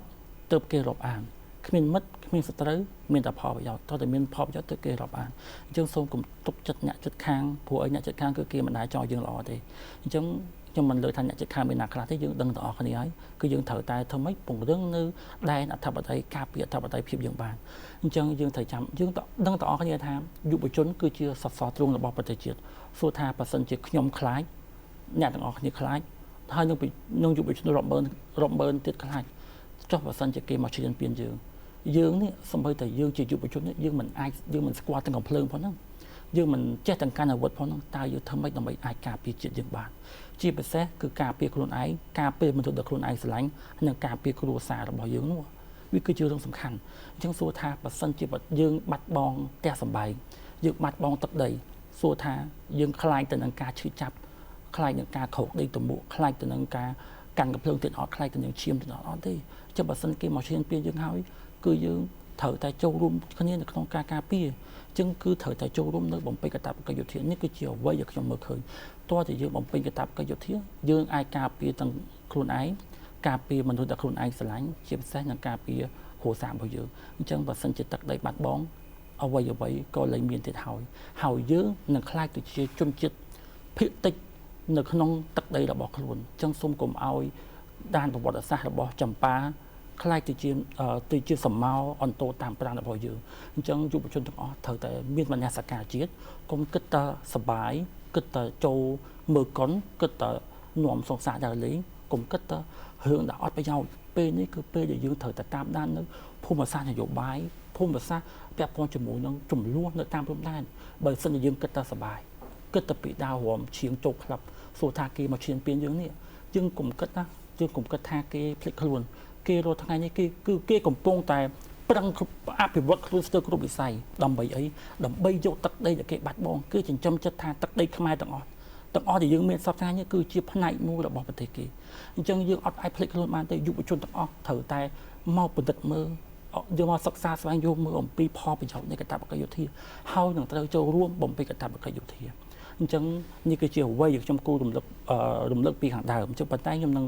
សម្លឹងមើលទៅលើផលប្រយោជន៍ហើយរហូតទៅដល់ឈានខ្ញុំនឹងសម្រេចចិត្តនៅចូលរួមបំពេញកាតព្វកិច្ចយោធាអញ្ចឹងយើងដឹងស្រាប់ហើយថាការចូលរួមបំពេញកាតព្វកិច្ចយោធាយើងត្រូវតែលះបង់យ៉ាងម៉េចគឺលះបង់ថាប៉ះសិនជាពេលនេះខ្ញុំនៅរៀនខ្ញុំអាចផ្អាកការសិក្សាដើម្បីចូលរួមបំពេញកាតព្វកិច្ចយោធាប៉ះសិនជាខ្ញុំធ្វើការប៉ុន្តែគឺខ្ញុំត្រូវតែផ្អាកការធ្វើការរបស់ខ្ញុំដើម្បីចូលបំពេញកាតព្វកិច្ចយោធាគឺយើងត្រូវតែលះបង់ផ្អាកអ្វីដែលយើងកំពុងតែមានហើយយើងអាចថាលក្ខណៈថាខានជួបគ្រួសារមួយរយៈក៏ប៉ុន្តែគឺគេមិនដែលឲ្យយើងខានជួបរហូតទេគឺយើងនឹងអាចមានពេលវេលាមួយដើម្បីជួបគ្រួសារបានផងដែររឿងទាំងអស់នេះខ្ញុំគិតថាវាមិនមែនជាគុណវិបត្តិអីធំទេរឿងពាក់ព័ន្ធជួបគ្រួសារព្រោះអីសម័យនេះគឺជាសម័យ technology យើងអាចជួបឪពុកម្ដាយរបស់យើងតាមរយៈphone តាមរយៈ social media អីចឹងទៅនេះគឺជាអ្វីដែលយើងកុំខ្លាចរឿងទាំងអស់ហ្នឹងក៏ប៉ុន្តែខ្ញុំមើលឃើញទៀតពាក់ព័ន្ធជាមួយនឹងកាតព្វកិច្ចយោធានេះបើសិនជាយើងមើលទៅលើខ្លួនឯងណាឧទាហរណ៍ជាក់ស្ដែងដូចខ្ញុំជាមនុស្សដែលគីឡូអាចថាលើសគីឡូអាចថាចូលដល់ស្តង់ដារមួយដែលត្រូវសម្រក់អញ្ចឹងនៅពេលដែលខ្ញុំចូលបំពេញកាតព្វកិច្ចយោធានោះខ្ញុំនឹងអាចហៅថា មានសុខភាពល្អខ្លាចជាមូលធនមនុស្សពិតប្រាកដខ្ញុំសូមគូររំលឹកបញ្ជាក់ផងជូនដល់បងក៏ជាជូនដល់ទស្សនិកជនផងដែរថានៅក្នុងយុទ្ធសាស្ត្របញ្ញកោរបស់រាជរដ្ឋាភិបាលកម្ពុជាគឺមានមុំមួយគេហៅថាមូលធនមនុស្សហ្នឹងមានទាំងហៅថាសុខភាពល្អចំណេញទុនចំណេញរឹងហើយនិងស្លូតហួរអញ្ចឹងនៅពេលណាសុខភាពនៅក្នុងមូលធនមនុស្សនៅក្នុងផ្នែកមួយផងដែរអញ្ចឹងនៅពេលណាដែលយើងបំពេញកាតព្វកិច្ចយោធានោះនឹងធ្វើឲ្យគេហៅថារាងកាយយើងបានរឹងមាំព្រោះនៅពេលដែលយើងបំពេញកាតព្វកិច្ចយោធាគឺត្រូវការហ្វឹកហាត់ខ្លាំងមែនទែនអញ្ចឹងធ្វើឲ្យរាងកាយរឹងមាំតែកាលណារាងកាយយើងរឹងមាំយើងចេះហៅថាបរិភោគអាហារដែលមានសុខភាពល្អនោះនឹងធ្វើឲ្យយើងលែងមានជំងឺអញ្ចឹងកាលណាបើសិនជាយើងលែងមានជំងឺធនហ្នឹងគឺមានប្រយោជន៍ខ្លាំងមែនទែននៅពេលណាយើងអត់មានជំងឺយើងនឹងមិនមែនជាបន្ទុកគ្រួសារអញ្ចឹងបើសិនជាយើងមានជំងឺគ្រួសារគឺត្រូវយកលុយហ្នឹងមកព្យាបាលជំងឺយើងបើសិនជាអត់មានជំងឺទេយើងនឹងអាចរកលុយជួយខ្លួនឯងជួយគ្រួសារនិងជួយសង្គមជាតិទៀតហើយនៅពេលដែលយើងអត់មានជំងឺនេះនៅពេលយើងបន្តឡប់មកបំពេញកាតព្វកិច្ចយោធាទៀតនោះគឺជាផ្នែកមួយនៅក្នុងការជួយឲ្យជាតិមិនជួយដល់ជាតិខ្លាំងមែនទែនមិនមែនជាបន្ទុកដល់ជាតិ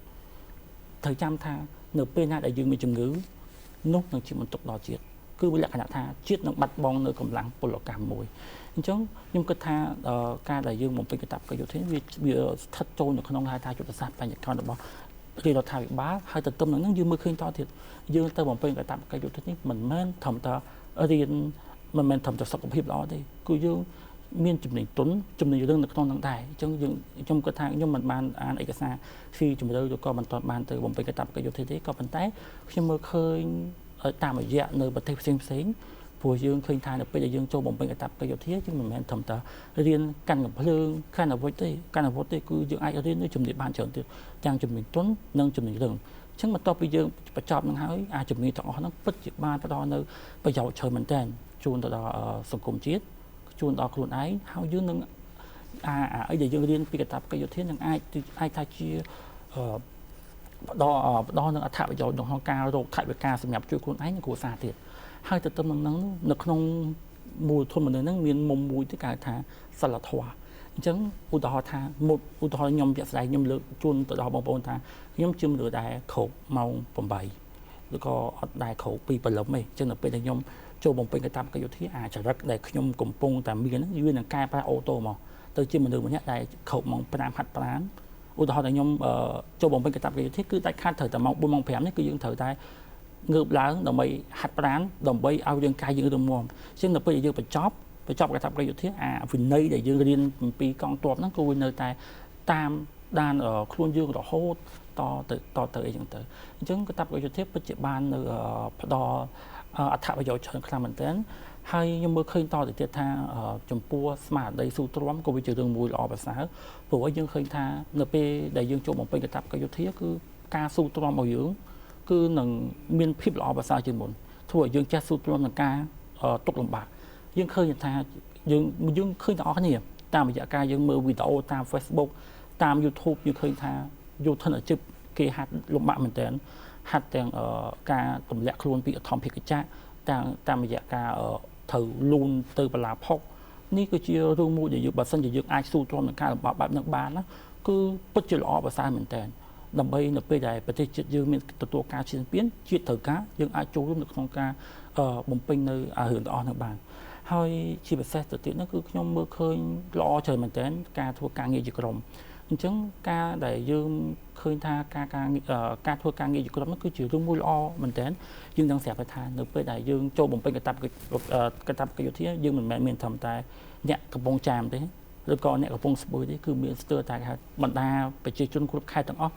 គឺចូលរួមជាមួយគ្នាអញ្ចឹងយើងនឹងចេះធ្វើការងារជាក្រុមយើងចេះដឹកនាំគេព្រោះអីយើងត្រូវចាំថាការដែលចេះធ្វើការងារជាក្រុមនេះគឺជារឿងល្អប្រសើរមែនទែនបើសិនជាយើងរៀនចេះនៅក្នុងគេហៅថានៅក្នុងកងទ័ពហើយយើងចេះយកវាមកផ្លាយនៅពេលដែលយើងបញ្ចប់ទៅគឺពិតជាបានផ្ដល់នៅអត្ថប្រយោជន៍ច្រើនមែនទែនហើយនេះគឺជាអ្វីដែលខ្ញុំមើលឃើញហើយបើសិនជាយើងមើលទៅយើងពិតទៅលើកម្រិតនៃសង្គមជាតិយើងវិញយើងឃើញថាបើសិនជាយុវជនដែលគាត់ខំប្រឹងរៀនសូត្រនៅពេលដែលគាត់បញ្ចប់ការសិក្សាហើយគាត់ចូលបំពេញកាតព្វកិច្ចយោធាវាគឺជារឿងល្អមែនទែនព្រោះអីតាមរយៈដែលខ្ញុំបានតាមដានមើលទៅមើលសន្និសីទរបស់ ក្រសួងការវិជាតិគេបាននិយាយថាបើសិនជាយុវជនដែលគាត់ต้องបញ្ចប់ថ្នាក់ទី12ច្បាស់ណាស់គឺគាត់អាចចូលរួមនៅក្នុងការបំពេញកាតព្វកិច្ចយោធាបានគឺគេអត់មានការហាមឃាត់ទេព្រោះអីការចុះអាយុចុះឈ្មោះចូលបំពេញកាតព្វកិច្ចយោធានេះគឺចាប់តាំងពីអាយុ17ឆ្នាំទៅអញ្ចឹងគឺគេអត់ហាមអីអញ្ចឹងពួកគាត់អាចចូលបំពេញកាតព្វកិច្ចយោធាបានហើយទន្ទឹមនឹងនឹងទៅទៀតនោះគឺថាបើសិនជាយុវជនគាត់អត់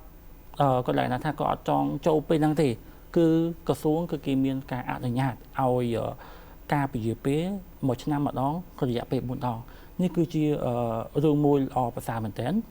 នេះគឺជាអ្វីយើងកុំព្រួយបារម្ភក្រសួងគឺគេបានគិតអំពីទុកលំបាករបស់យើងហើយទៅនឹងទៀតយើងមើលឃើញថាយុវជនក្មេងទំនើងនៅតែជារឿងមួយដែលសង្គមដែលកំពុងតែត្រូវការនៅក្នុងការដោះស្រាយយើងនឹងស្រាប់ថានៅក្នុងអំឡុងឆ្នាំ2026នេះគឺបញ្ហាក្មេងទំនើងគូពោពេញនៅក្នុងបណ្ដាញសង្គមយើងមែនទែនយើងទាំងអស់គ្នាកំពុងតែរកដំណោះស្រាយទាំងកម្រិតបញ្ញវន្តបណ្ឌិតទាំងកម្រិតរដ្ឋាភិបាលទាំងកម្រិតនៅក្នុងក្រសួងស្ថាប័នដែលពាក់ព័ន្ធគឺខិតខំមែនទែននៅក្នុងការដែលធ្វើយ៉ាងណាឲ្យក្មេងទំនើងទាំងអស់ហ្នឹងទៅជាប្រជាពលរដ្ឋដែលមានវិន័យពិតប្រាកដអញ្ចឹងបើសិនជាយើងអាចហៅថាផ្ដល់ឱកាសឲ្យពួកគាត់បើសិនជាគាត់អាចកែប្រែខ្លួនទៅជាពលរដ្ឋល្អហើយឲ្យពួកគាត់ចូលបំពេញកាតព្វកិច្ចយោធាគឺពិតជាបានផ្ដល់ឱកាសឲ្យគាត់ច្រើនមែនទែនហើយទៅទៅនឹងខ្ញុំសូមរំលឹកបញ្ជាក់ផងដែរថាពិតណាស់នៅពេលបច្ចុប្បន្ននេះគឺថាយើងអត់ទាន់ឲ្យតម្លៃទៅលើយុវជនដែលជាក្មេងទំនើងហ្នឹងគាត់ចេះកែប្រែខ្លួនហើយចូលរួមការងារសង្គមទេនេះគឺជាអ្វីដែលខ្ញុំមកឃើញយើងពិតណាស់នៅពេលដែលយើងចង់ប្រឡងចូលក្រសួងស្ថាប័នដែលពាក់ព័ន្ធទាំងក្រសួងការពារជាតិទាំងក្រសួងមហាផ្ទៃទាំងក្រសួងយុទ្ធភ័ពក្រសួងការបរទេសក្រសួងណាក៏ដោយគឺគេមានលក្ខខណ្ឌរាជខ្មែរមិនគេគឺទាមទារឲ្យមានលិខិតកោតទោសអញ្ចឹងបើសិនជាយុវជនក្មេងទំនើងគាត់បានជាប់ទោសហើយគាត់មានលិខិតកោតទោសពីតុលាការនោះគេនឹងមិនឲ្យតម្លៃគាត់ទេគឺបើសិនជាគាត់ជាប់ទោសហើយសូម្បីតែដាក់ពាក្យទៅធ្វើអ្នកអនាម័យគេក៏គេអត់យកដែរអញ្ចឹងខ្ញុំពិតជាចង់ឲ្យលក្ខណៈថាចង់ឲ្យយើងទាំងអស់គ្នាក៏ដូចជារដ្ឋាភិបាលក្រសួងដែលពាក់ព័ន្ធបើសិនជាគាត់បានកែប្រែខ្លួនហើយសូមផ្ដល់ឱកាសឲ្យគាត់បានចូលរួមទាំងកាតព្វកិច្ចយោធាទាំងការងារនៅក្នុងសង្គមហើយនេះគឺជារឿងមួយល្អប្រសើរមែនទែននៅក្នុងការផ្ដល់ឱកាសឲ្យពួកគាត់ហើយខ្ញុំមើលឃើញតទៅទៀតពាក់ព័ន្ធជាមួយនឹងបើយើងមើលពិនិត្យទៅលើកម្រិតនៃការពីប្រទេសជាតិយើងវិញនៅក្នុងបរិបទនៃយើងដឹងដូចខ្ញុំនិយាយពីខាងដើមអញ្ចឹងបរិបទដែលកំពុងតែតានតឹងភូមិសាស្ត្រនយោបាយប្រទេសជិតខាងដែលកំពុងតែមើលសម្លឹងមើលយើងដូចជាសាច់ជៀមដែលនៅលើចានដែលគេធៀមតែតបាក់នៅពេលណាក៏បានដែរហើយបរិបទដែលមហាអំណាចកំពុងតែរំលោភច្បាប់អន្តរជាតិតែនឹងយើងពឹងលើច្បាប់អន្តរជាតិក៏ត្រូវតែពង្រឹងខ្លួនឯងខ្លាំងមានតែខ្លួនឯងខ្លាំងទេទើបយើងអាចការពារខ្លួនឯងបានកុំរំពឹងលើគេមកជួយយើងតើយើងមានផលប្រយោជន៍អញ្ចឹងបើសិនជាយើងមានការចូលរួមយ៉ាងផុសផុលអំពីយុវជនយើងនោះនឹងអាចជារឿងមួយល្អប្រសើរនៅក្នុងការការពារអធិបតេយ្យភាពប្រជាជនម្នាក់យុវជនម្នាក់គឺជាតិជនម្នាក់អញ្ចឹងធ្វើឲ្យគេអត់ហ៊ានចូលមកឈានពីយើងទេព្រោះឲ្យយើងមានកងទ័ពបំរុងច្រើនមែនតើឧទាហរណ៍ថាបើសិនជាថៃលើកទ័ពមកម្ដងទៀតយើងអត់មានអីត្រូវភ័យខ្លាចទេព្រោះអីបើក្នុងរយៈពេលតែមួយថ្ងៃយើងនឹងអាចចល័តកងទ័ពរាប់ម៉ឺននាក់ទៅកាន់តំបន់ព្រំដែនបានអញ្ចឹងគឺថាធ្វើឲ្យប្រទេសដែលចង់ឈានពីយើងហ្នឹងគឺញញើតមែនតើมันហ៊ានចង់ឈានពីយើងទេហើយទាំងអស់នេះគឺជាផលប្រយោជន៍នៅក្នុងការបំពេញកាតព្វកិច្ចយោធាខ្ញុំបានឃើញចំពោះផលប្រយោជន៍ទាំងអស់ហ្នឹងហើយខ្ញុំអត់សូវភ័យព្រួយបារម្ភទេរឿងតែថាដល់ពេលដែលខ្ញុំចូលបំពេញកាតព្វកិច្ចយោធាខ្ញុំនឹងខាត់ការសិក្សាព្រោះអីខាងក្រសួងគេបញ្ជាក់ថាយើងអាចពជាពេលបានពេលណាដែលយើងអាចគិតថាចូលបំពេញកាតព្វកិច្ចយោធាបានយើងអាចចូលទៅហើយមួយទៀតនោះគឺតាមរយៈការចាប់ឆ្នោតអញ្ចឹងបើសិនជាយើងចាប់អត់បានឈ្មោះយើងទេវាអត់មានអីជាបញ្ហាទេអញ្ចឹងវាមិនមែនជាការបង្កនៅការព្រួយបារម្ភដល់ខ្ញុំទេខ្ញុំបើអញ្ចឹងខ្ញុំសូមបញ្ជាក់ទៅបងថានៅពេលដែលខ្ញុំបញ្ចប់នៅការសិក្សាថ្នាក់បញ្ញត្តិខ្ញុំនឹងចូលរួមបំពេញកាតព្វកិច្ចយោធារយៈពេល2ឆ្នាំទៅតាមការណែនាំរបស់ក្រសួងការពារជាតិក៏ដូចជាតាមការណែនាំរបស់រាជរដ្ឋាភិបាលដោយសារតែខ្ញុំមើលឃើញអំពីផលប្រយោជន៍ច្រើនមែនទែន ចំពោះកាតព្វកិច្ចយោធាបាទសូមអរគុណ បាទ បង អរគុណថារដ្ឋតែបានលើកឡើងពីអត្ថប្រយោជន៍ក៏ដូចជាការបដិញ្ញាចិត្តរបស់ខ្លួននឹងចូលរួមអនុវត្តកាតព្វកិច្ចយោធានាពេលខាងមុខជាពិសេសបង្ហាញចំហច្បាស់លាស់ជុំវិញបញ្ហាតំបន់និងបញ្ហាពិភពលោកមួយចំនួនថែមទៀតជូនទៅគឹមរីបន្ថែមពាក់ព័ន្ធនឹងការងារនឹងដែរជាពិសេសនៅក្នុងនាមជាយុវជនសកម្មនៅក្នុងការងារសង្គមគឹមរីមានការអំពាវនាវក៏ដូចជាការមើលឃើញពីការអនុវត្តកាតព្វកិច្ចយោធារបស់កម្ពុជានេះ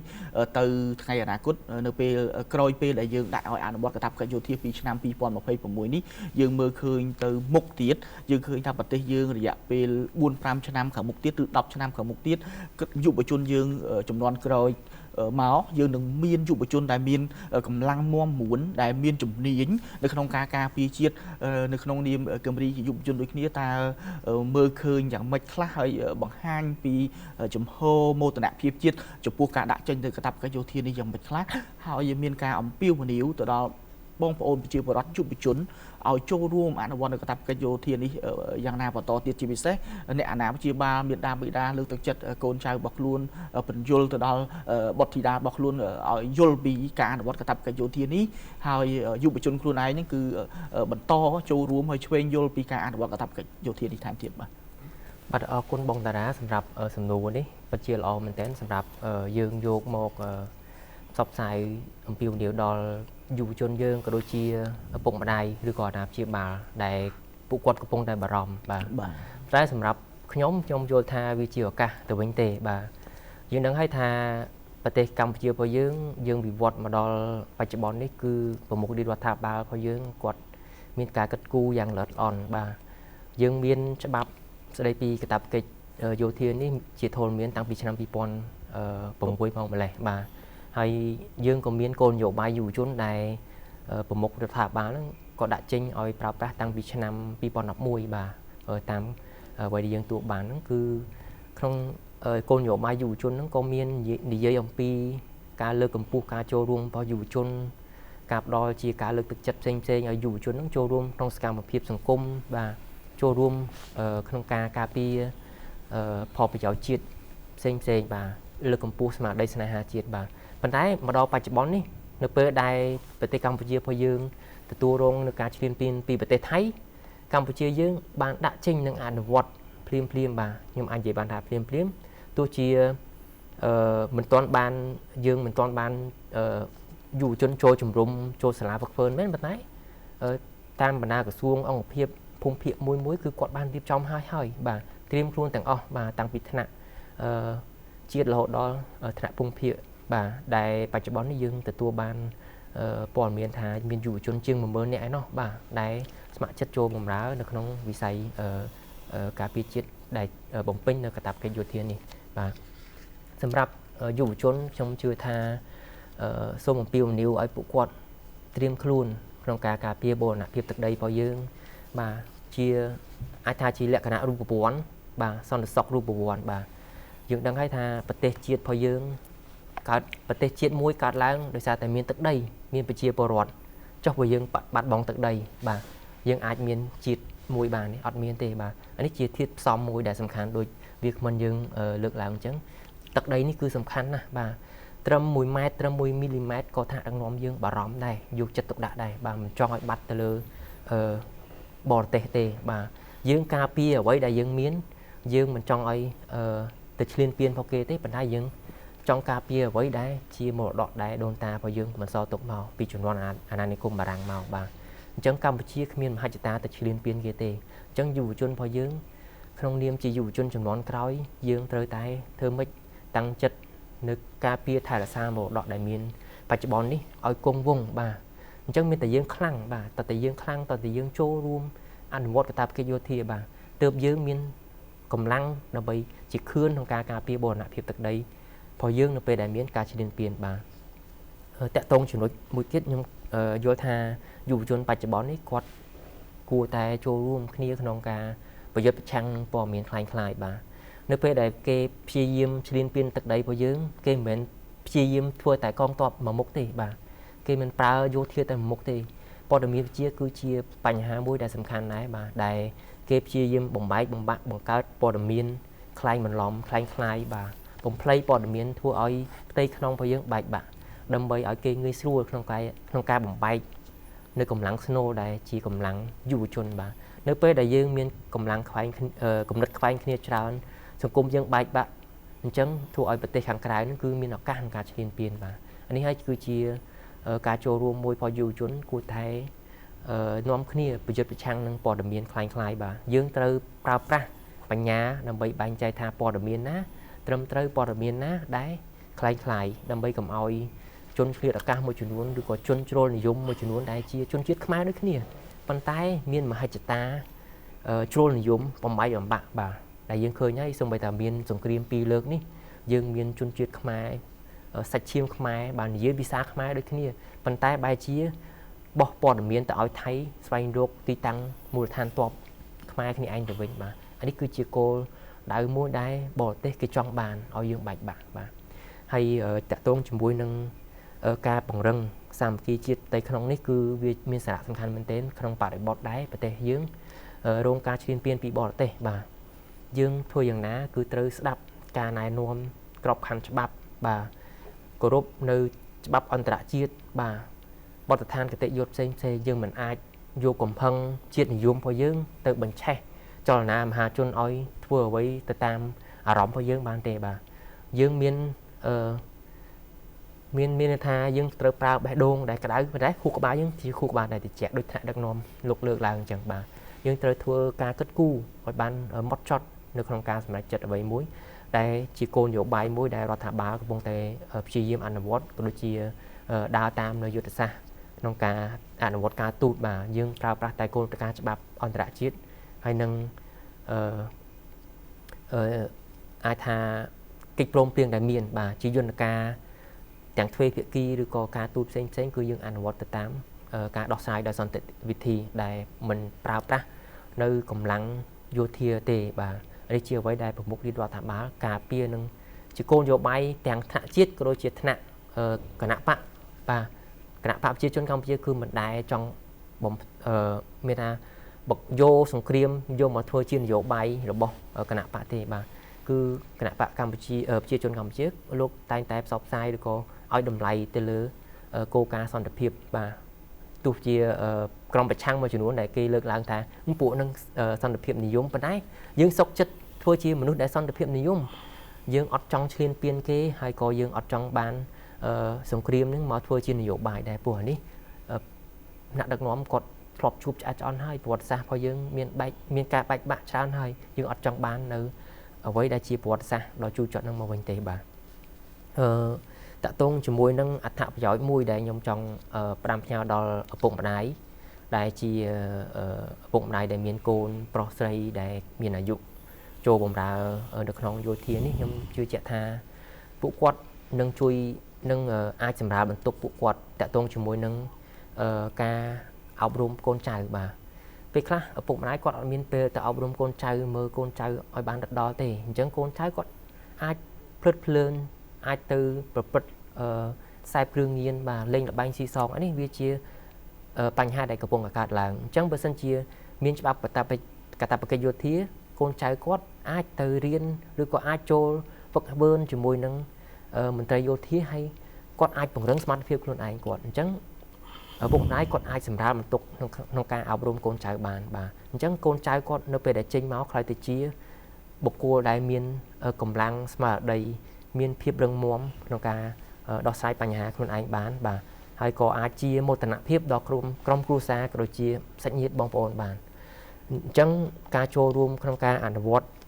កាតព្វកិច្ចយោធានេះគឺពិតជាមានសារៈសំខាន់មែនទែនដល់ប្រជាពលរដ្ឋខ្មែររបស់យើងហើយចំណុចមួយទៀតក៏ជាផ្នែកមួយនៃការសម្រាលបន្ទុកក្រុមគ្រួសារក៏ដែរបាទពេលខ្លះយុវជនយើងអត់មានលទ្ធភាពក្នុងការទៅរៀនបន្តទេអញ្ចឹងបើសិនជាគាត់យកយុវវ័យភាពយុវវ័យរបស់គាត់2ឆ្នាំហ្នឹងទៅចូលបម្រើកងទ័ពហ្វឹកហាត់លុតដំគាត់អាចទទួលបាននៅជំនាញបច្ចេកទេសបាទហើយគាត់ទទួលបានប្រាក់បៀវត្សហើយគាត់មានជំនាញបច្ចេកទេសហើយគាត់អត់ចាំបាច់ទៅចំណាយលុយទៅរៀនទេបាទអញ្ចឹងគាត់អាចចេញមកវិញគាត់មានជំនាញមួយដែលអាចឲ្យគាត់ទៅរកស៊ីបាទខ្ញុំឧទាហរណ៍ថាការយោធាយើងមានច្រើនតែយើងមានជំនាញមួយចំនួនដូចជាបើកគ្រឿងចក្រ បាទជំនាញដឹកជញ្ជូនភស្តុភារកម្មឬក៏ការធ្វើកសិកម្មផ្សេងៗអាហ្នឹងក៏សាលារៀនគាត់បរៀនដែរអញ្ចឹងយើងឃើញថាចំណុចទាំងអស់គឺសិតតែជាផលប្រយោជន៍ទាំងជាតិទាំងគ្រួសារហើយក៏ដូចជាបុគ្គលខ្លួនឯងនឹងដែរបាទអញ្ចឹងចំណុចដែលខ្ញុំលើកឡើងនេះសូមឲ្យឪពុកម្ដាយក៏ដូចជាអាណាព្យាបាលកុំបារម្ភតាក់ទងជាមួយនឹងការអនុវត្តកាតព្វកិច្ចយោធានេះបាទតាក់ទងជាមួយនឹងក្នុងការអនុវត្តកាតព្វកិច្ចយោធានេះយើងឃើញហើយថាតាក់ទងជាមួយនឹងសុខុមាលភាពក៏ដូចជាការបំពេញភារកិច្ចនៅក្នុងការអនុវត្តកាតព្វកិច្ចយោធានេះយុវជនយើងខ្លាចតែជាយុវជនមួយដែលមានទាំងស្មារតីជាតិនិយមស្នេហាជាតិក៏ដូចជាសុខភាពរឹងមាំខ្លាចតែជាខឿនសេដ្ឋកិច្ចខឿនការពារជាតិរបស់កម្ពុជារបស់យើងអញ្ចឹងដូចវាគ្មិនគាត់បានលើកឡើងអញ្ចឹងនៅពេលដែលកម្ពុជាយើងមានសាច់ទ័ពបំរុងច្រើនកម្ពុជាយើងនឹងខ្លាចតែជាប្រទេសមួយដែលរឹងមាំហើយសត្រូវដែលចង់ឈ្លានពានរបស់យើងមកទឹកដីរបស់យើងក៏គេខ្លាចញញើដែរបាទហើយតាក់ទងជាមួយនឹងទ័ពបំរុងនេះទៀតខ្ញុំសូមបញ្ជាក់ថាជាផ្នែកមួយនៃការកាត់បន្ថយការចំណាយរបស់យោធាដែរបាទនៅពេលដែលយើងមានទ័ពបំរុងកាន់តែច្រើនយើងអត់ចាំបាច់ចំណាយថវិកាទៅលើការបើកប្រាក់ខែបាទព្រោះនេះជាផ្នែកមួយនៃការកាត់បន្ថយការចំណាយទៅលើប្រាក់ខែរបស់មន្ត្រីយោធាបាទអញ្ចឹងនៅពេលដែលយុវជនរបស់យើងគាត់មានសមត្ថភាពគាត់បញ្ចប់កាតព្វកិច្ចយោធានេះហើយនៅពេលដែលប្រទេសរបស់យើងត្រូវការទ័ពបំរុងគាត់អាចមកចូលជួរដើម្បីអនុវត្តនៅការងារជាយោធាពេញសិទ្ធិបាទដែលមែនទែនទៅវាជាឱកាសនៃការវិនិយោគផ្នែកយោធានេះឯងដែលស្នាក់ថ្នាក់របស់យើងបានអនុវត្តពីមុនមកយើងឃើញថាកម្ពុជារបស់យើងអនុវត្តគោលការណ៍មួយគឺអាចថា economic force គាត់ដាក់ពង្រាយទាហាននៅតាមព្រំដែនឲ្យបានច្រើនបាទតិចតែច្រើនយើងមានព្រំដែនរហូតដល់800គីឡូម៉ែត្របាទដែលអាចប្រឈមនឹងការឈ្លានពានអញ្ចឹងយើងមិនអាចយកទាហានទៅទាំងអស់ទេអញ្ចឹងថាដឹកនាំយើងគាត់យល់ច្បាស់ណាស់ថាការឈ្លានពាននេះវាមានទម្រង់យ៉ាងម៉េចអញ្ចឹងប្រទេសរបស់យើងជាប្រទេសដែលអាចថាខ្សត់ខ្សោយកម្លាំងយោធាខ្សត់ខ្សោយទាំងថវិកាការពារជាតិប្រទេសរបស់យើងជាប្រទេសដែលកំពុងតែអភិវឌ្ឍអញ្ចឹងយើងមិនអាចផ្ដោតទៅលើការការពារជាតិខ្លាំងពេកទេបាទអានេះក៏ជាវិធីសាស្ត្រមួយដែលថ្នាក់ដឹកនាំគាត់អនុវត្តប៉ុន្តែមកដល់ពេលនេះយើងទាំងអស់គ្នាក៏ដឹងហើយថាថ្នាក់ដឹកនាំគាត់បានដាក់ចេញនៅយុទ្ធសាស្ត្រផ្សេងជាច្រើនដើម្បីអភិវឌ្ឍនឹងការធ្វើទំនើបកម្មយោធានេះហើយខ្ញុំជឿថាថ្ងៃខាងមុខកម្ពុជាអាចនឹងមានកម្លាំងយោធាដែលរឹងមាំអាចនឹងមានរោងចក្រផលិតសភាវុធឬក៏អាចមានការធ្វើទំនើបកម្មយោធាផ្សេងបាទដែលយើងអាចជឿជាក់ទៅលើប្រមុខរដ្ឋាភិបាលដែលមានសម្ដេចធិបតីដែលលោកក៏ជាអាចថាសាស្ត្រាចារ្យមកពីបរទេសដែលសាលាបណ្ឌិតយោធា West Point ដែលយើងជឿជាក់ទៅលើការដឹកនាំរបស់គាត់ហើយនឹងទស្សនវិស័យរបស់គាត់បាទកម្ពុជាអាចនឹងក្លាយទៅជាប្រទេសមួយដែលមហាអំណាចថ្ងៃមុខគឺត្រូវការសហការជាជាងធ្វើការឈ្លានពានបាទខ្ញុំសូមអរគុណបាទសូមអរគុណគឹមរីក៏ដូចជាថារិទ្ធដោយសារថាពេលវេលាយើងមានកំណត់កិច្ចពិភាក្សារបស់យើងគឺបានឈានដល់ទីបញ្ចប់ហើយទាំងអស់នេះគឺជាអ្វីដែលយុវជនក៏ដូចជាបងប្អូនប្រជាពលរដ្ឋរបស់យើងចង់ឮពីយុវជនផ្ទាល់ដូចជាថារិទ្ធក៏ដូចជាគឹមរីដែលជាជំហរបដិញ្ញាចិត្តនឹងការការពារជាតិដ៏សំខាន់មែនទែននៅក្នុងកលៈទេសៈប្រទេសជាតិរបស់យើងកំពុងតែរងការឈ្លានពានពីបរទេសឬមួយក៏ពីប្រទេសជិតខាងបែបនេះនៅក្នុងនាមជាយុវជនចំនួនក្រោយពិតជាមានមោទនភាពខ្លាំងណាស់ដែលបានចូលរួមនៅក្នុងកាតព្វកិច្ចអនុវត្តកាតព្វកិច្ចយោធានាពេលនេះទូរទស្សនិកជនជាទីមេត្រីដោយសារថាកិច្ចពិភាក្សារបស់យើងបានឈានដល់ទីបញ្ចប់ហើយខ្ញុំបាទវ៉ុនតារានិងលោកមូតគឹមរីនិងលោក